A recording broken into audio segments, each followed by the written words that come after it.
So all of you, welcome back to another class of rational numbers. In our last class, we have studied what is actually meant by rational numbers, and we have also seen some examples of rational numbers, right? And we have also seen some other concepts like what is a whole number, what is a natural number, and what is an integer. So in today's class, we will be moving into the properties of rational numbers. We will be looking what is actually meant by closure property. Okay, so without wasting time, let's get started.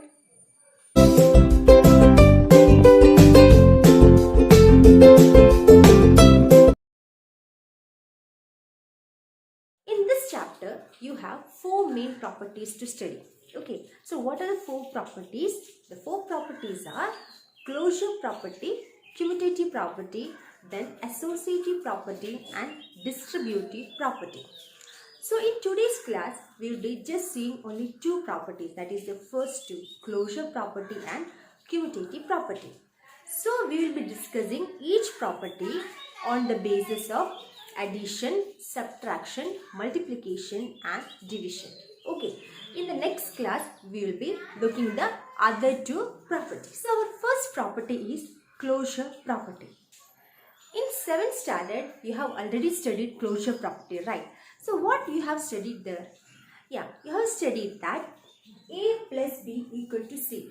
This was the equation that you have studied in the closure property in 7th standard, right?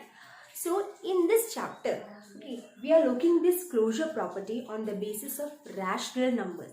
Okay, that is whether this formula is applicable for rational numbers or not. That we are checking today. So closure properties we will be discussing on the basis of four areas. Okay, that is closure property which we are discussing now will be discussing on the basis of four areas. So what are the four areas? On the basis of addition, subtraction, multiplication and division. Okay, so these are the four areas which we are looking here. So first see whether this equation is applicable for rational numbers or not. So when we are considering a rational numbers, how you can change this equation?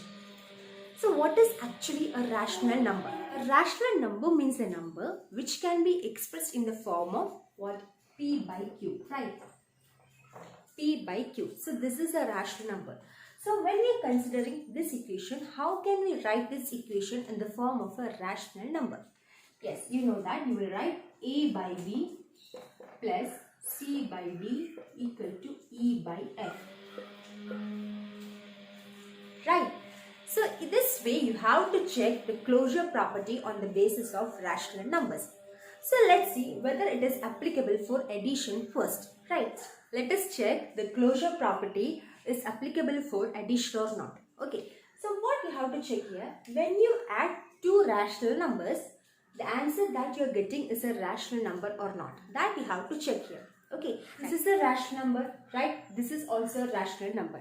So when you add two rational numbers, okay, the answer what you are getting is a rational number or not. That you have to check here.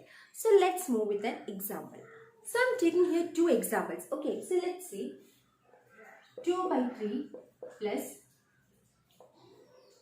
4 by 3. Okay. So I have taken here two rational numbers 2 by 3 and 4 by 3. Now you have to add these two rational numbers. Okay, so how I will add? 2 plus 4 by 3. Right? That is, here you are having same denominator. So you can write the denominator once and you can add the numerator. Right? In this way you will be adding a fraction. No need to add the denominator. Okay, so you will write the denominator here and you will write or you will add the numerator. So 2 plus 4 equal to how much? 6, right? So your answer is 6 by 3. Okay. Now you can simplify it and write, but in order to understand, I am not simplifying here. Okay, you can just simplify and write 3 1s are 3, 3 2s are 6. Okay, that is the final answer. But in order to make you understand what is closure property in terms of addition, I am not simplifying here.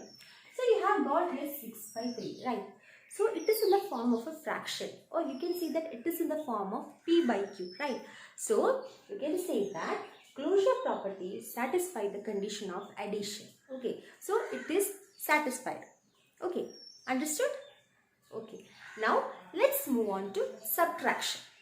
Okay, have to check closure property on the basis of subtraction. Okay, so see here, in subtraction you have to check a by b minus c by d equal to e by f. Okay, that is, when you subtract two rational numbers, the answer that you are getting is a rational number or not. That you have to check here. So here also we can check with two examples. Okay, so I am taking here two rational numbers, 4 by 2, okay, minus 1 by 2. So you can see that these two numbers are rational numbers. So how you will subtract it? You will subtract 4 minus 1 by 2, right? Because here also you are having same denominator. So you will write the denominator here and you will subtract the numerator, that is 4 minus 1. Okay, 4 minus 1 means how much? 3 by 2, right? So you have got 3 by 2, which is a rational number. So you can say that closure property satisfies the condition of subtraction. So it is satisfied.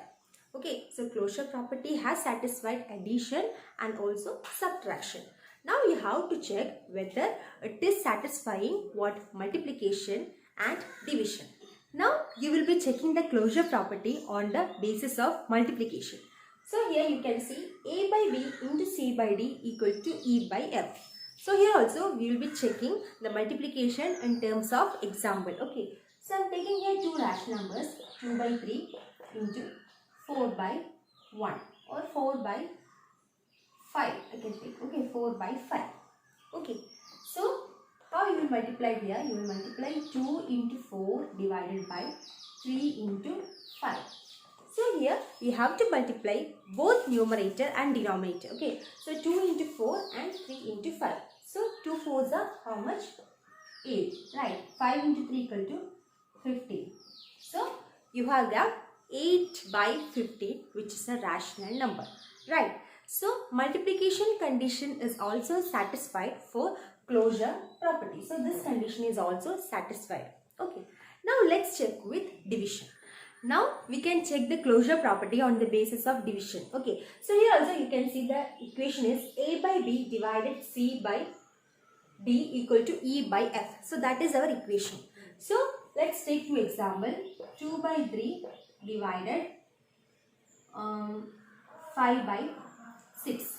Okay, 2 by 3 divided 5 by 6. Okay, so how you can divide this? You can take the reciprocal. Okay, that is 2 by 3 into 6 by 5. This is the easier way in order to divide two rational numbers. That is, you can change the division sign here into multiplication and you can just write the reciprocal of 5 by 6. Okay, so what is the reciprocal of 5 by 6? 6 by 5. Okay, so 2 by 3 into 6 by 5. Okay, now you can multiply directly, that is 2 into 6 divided by 3 into 5. So 6 2s are 12 divided by 15. So 12 by 15 is our answer. Okay, so we can say that division condition is also satisfied. But here you have to check one point, or you have to remember one point here. In some cases, division condition is not satisfied. Okay, and in some cases, division condition is satisfied. Okay, so in which cases division condition is not satisfied? That we have to check here.